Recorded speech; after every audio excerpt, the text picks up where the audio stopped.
कर्ण की इस भूल के कारण 16 दिन मनाया जाता है। श्राद्ध पक्ष जानिए पौराणिक कथा हिंदू धर्म में पितर पक्ष की अवधि को बहुत ही महत्वपूर्ण माना जाता है। इस अवधि में पितरों के निमित्त श्राद्ध तर्पण और पिंडदान आदि करने का विधान है। माना जाता है कि इससे उन्हें तृप्ति मिलती है और वह हमें सुख समृद्धि का आशीर्वाद देते हैं। भाद्रपद पूर्णिमा से आश्विन अमावस्या तक चलता है। पितर पक्ष में तर्पण और पिंडदान से पितर प्रसन्न होते हैं। पितर पक्ष लगभग 15 दिन की अवधि होती है, जिसमें लोग अपने पूर्वजों को भोजन व अर्पण आदि कर उन्हें श्रद्धांजलि देते हैं। माना जाता है कि इस समय पितर पितृलोक से धरती पर आते हैं। देखा जाए तो यह पितरों की कृपा प्राप्ति के लिए एक उत्तम समय माना गया है। वहीं अगर कोई व्यक्ति पितर दोष से परेशान है तो पितर पक्ष में वह इससे छुटकारा पाने के उपाय भी कर सकता है, जो लाभकारी साबित होते हैं। पितर पक्ष की शुरुआत भाद्रपद पूर्णिमा से होती है और यह आश्विन माह की अमावस्या तिथि तक चलते हैं। ऐसे में इस बार पितर पक्ष 17 सितंबर 2024 से शुरू हो रहे हैं, जो 2 अक्टूबर तक रहने वाले हैं। इस दौरान लोग अपने पितरों के निमित्त अश्विन कृष्ण पक्ष में तर्पण और श्राद्ध कर्म आदि करते हैं। इन्हीं श्राद्ध के नाम से भी जाना जाता है। अभी पितर पक्ष चल रहे हैं और 16 दिन के श्राद्ध पक्ष में सनातन धर्म अपने पितरों को याद करते हैं और उनकी आत्मा की शांति के लिए सभी वैदिक अनुष्ठान करते हैं।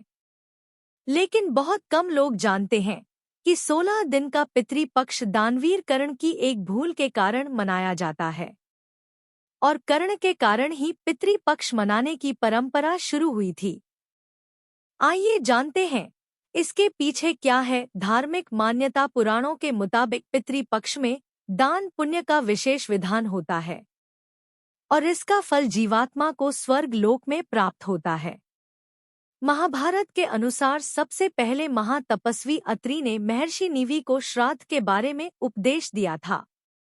इसके बाद महर्षि निवि ने श्राद्ध करना शुरू कर दिया। महर्षि को देखकर अन्य ऋषि मुनियों ने पितरों को अन्न देने लगे। लगातार श्राद्ध का भोजन करते करते देवता और पितर पूर्ण हो गए। पुराणों में भी पितृपक्ष को बहुत अधिक महत्व दिया गया है। कई सारी पौराणिक और लोक कथाओं में भी इसका वर्णन है, लेकिन बहुत कम लोगों को यह पता होगा कि महाभारत में श्राद्ध क्यों किया गया था। बता दें कि पितर पक्ष में श्राद्ध की शुरुआत महाभारत काल से चली आ रही है। श्राद्ध कर्म की जानकारी भीष्म पितामह ने युधिष्ठिर को दी थी। इसके पीछे की पूरी क्या कहानी है, यह भी जान लीजिए। हिंदू धर्म में पितर को 84 लाख योनियों में से एक माना गया है। मान्यता है कि विभिन्न लोकों में रहने वाले यह दिव्य आत्माएं संतुष्ट होने पर व्यक्ति पर अपना आशीर्वाद बरसाती हैं, जिससे मनुष्य को धन यश कीर्ति आदि की प्राप्ति होती है और कुल की वृद्धि होती है।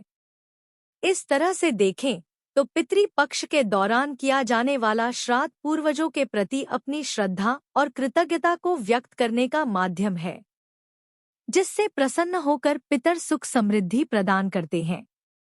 मान्यता है कि जब मृत्यु के बाद सूर्य पुत्र कर्म की आत्मा स्वर्ग पहुंची तो उन्हें वहां पर खाने के लिए भोजन की बजाय ढेर सारा स्वर्ण दिया गया। तब उन्होंने इंद्र देवता से इसका कारण पूछा तो उन्होंने कर्ण को बताया कि पृथ्वी पर रहते हुए उन्होंने कभी भी अपने पितरों के निमित्त भोजन दान तर्पण आदि नहीं किया।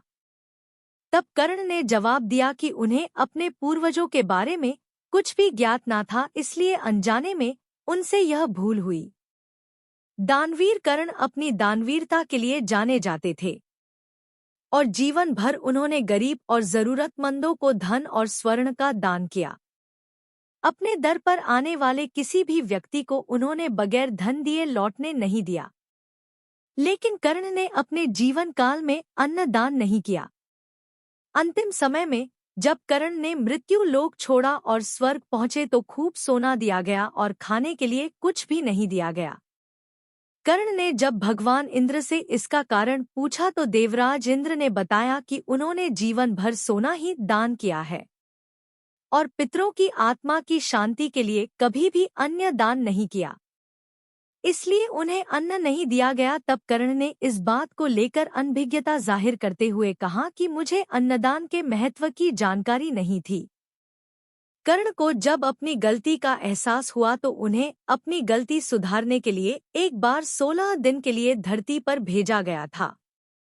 इन 16 दिनों में कर्ण ने अपने पूर्वजों को याद करते हुए तर्पण किया और भूखे और गरीबों को अन्न दान किया और फिर स्वर्गलोक चले गए। ऐसी मान्यता है कि तभी से 16 दिन का पितृपक्ष मनाने की परंपरा चल रही है और इस दौरान लोग अपने पुरखों को याद कर भोजन का आयोजन करते हैं। साथ ही इस बात का भी ध्यान रखना चाहिए कि पितृपक्ष के दौरान यदि कोई भिक्षा मांगने आए तो उन्हें कभी खाली हाथ नहीं जाने देना चाहिए। पितर कभी भी अपनी संतानों को परेशान नहीं करना चाहते हैं। वे बहुत दयालु होते हैं, लेकिन संतानों की उपेक्षा से दुखी हो जाते हैं, क्योंकि संतान के द्वारा श्राद्ध कर्म और पिंडदान आदि करने पर उन्हें तृप्ति मिलती है और वे अपनी संतानों को धन धान्य और खुश रहने का आशीर्वाद देते हैं। पितर यह नहीं चाहते कि उनकी संतानें उनको तृप्त करने के लिए बहुत कुछ करें। वे श्रद्धा भाव से किए गए श्राद्ध को खुशी के साथ स्वीकारते हैं। कहा भी गया है कि श्रद्धा के बिना श्राद्ध अधूरा होता है। इसी से जुड़ी है श्राद्ध पक्ष की पौराणिक कथा। आइए जानते हैं कि कैसे श्रद्धा भाव से प्रसन्न होकर पितर देते हैं अपना आशीर्वाद। पौराणिक कथा के अनुसार जोगे और भोगे नाम के दो भाई थे। दोनों अलग अलग घरों में रहा करते थे। जोगे के पास धन की कोई कमी ना थी, लेकिन भोगे निर्धन था। दोनों भाई एक दूसरे से बहुत प्रेम करते थे, लेकिन जोगे की पत्नी को धन का अभिमान था, तो वहीं भोगे की पत्नी सुशील और शांत स्वभाव की थी। जब पितृपक्ष आने पर जोगे की पत्नी ने उससे पितरों का श्राद्ध करने के लिए कहा तो जोगे ने इसे व्यर्थ का कार्य समझकर टालने की कोशिश की, लेकिन जोगे की पत्नी केवल अपनी शान दिखाने के लिए श्राद्ध का कार्यक्रम रखना चाहती थी, ताकि वह अपने मायके के पक्ष के लोगों को बुलाकर दावत कर सके। जोगे की पत्नी से उसने कहा कि मुझे कोई परेशानी ना हो, इसलिए आप ऐसा कह रहे हैं, लेकिन मैं सत्य कहती हूँ, मुझे इसमें कोई परेशानी नहीं है। मैं भोगे की पत्नी को बुला लूंगी, हम दोनों मिलकर सारा काम कर लूंगी। दूसरे दिन भोगे की पत्नी सुबह आकर सारा कार्य करवाने लगी। उसने अनेक पकवान बनाए, फिर सभी काम निपटाने के बाद अपने घर वापस आ गई, क्योंकि उसे भी पितरों का तर्पण करना था। जब पितर भूमि पर उतरे, जब वे जोगे के यहाँ गए तो देखा कि उसके ससुराल पक्ष के सभी लोग भोजन पर जुटे हुए हैं। वहाँ यह सब देखकर वे बहुत निराश हुए। उसके बाद जोगे भोगे के पितर भोगे के यहाँ गए तो देखते हैं कि मात पितरों के नाम पर केवल अग्यारी दे दी गई है। पितर उसकी राख चाहते हैं और भूखे ही नदी के तट पर पहुंच जाते हैं। कुछ ही देर में सारे पितर अपने अपने यहाँ का श्राद्ध ग्रहण करके इकट्ठे हो गए और बताने लगे कि उनकी संतानों ने किस किस तरह से उनके लिए श्राद्ध के पकवान बनाए। जोगे भोगे के पितरों ने भी अपना सारा कुछ बताया।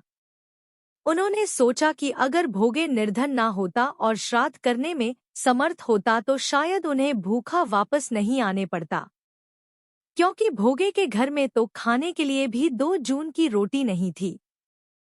यह सारी बातें सोचकर पितरों को भोगे पर दया आ गई। अचानक से वे नाच नाच कर गाने लगे कि भोगे के घर धन हो जाए, भोगे के घर धन हो जाए। सांझ का समय हो चला था, लेकिन भोगे के घर में खाने को कुछ भी नहीं था। उसके बच्चे भूखे थे। बच्चों ने अपनी माँ से कहा कि भूख लगी है।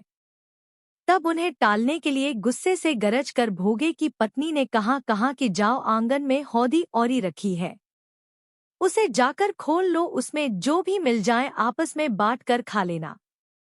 बच्चे जब वहां जाकर हौदी देखते हैं तो वे दौड़े दौड़े माँ के पास जाकर कहते हैं कि माँ, हौदी तो मोहरों से भरी पड़ी है। आंगन में आकर भोगे की पत्नी ने यह सब कुछ देखती है तो उसके आश्चर्य का ठिकाना नहीं रहता है।